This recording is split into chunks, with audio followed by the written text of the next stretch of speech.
நீண்ட நாட்களுக்குப் பிறகு இன்று என்னை வணங்கி ஒரு முக்கியமான காரியத்தை நீ செய்துள்ளாய். அது உனக்கு வெற்றியாக நான் ஆசி வழங்குகிறேன்.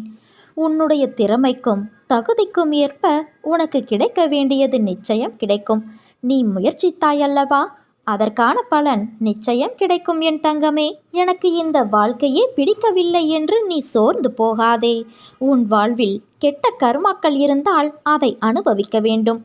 யாரும் அதிலிருந்து தப்பிக்கவே முடியாது. ஆனால் நிச்சயம் அதை அடுத்து நல்ல வழி உனக்கு பிறக்கும் என் தங்கமே. என்னை நம்பு. உனக்காக நான் இருக்கும்போது நீ கவலையே படாதே. நமக்கு வரும் வேதனைகள், அவமானங்கள், கவலைகள், துக்கங்கள், சோதனைகள், கஷ்டங்கள், நஷ்டங்கள் என சகலத்தையும் பார்த்து கொண்டு இருக்கிறேன். இவை அனைத்தும் நம் கர்மாவின் செயல்களே என்று நீ அமைதியாக இரு.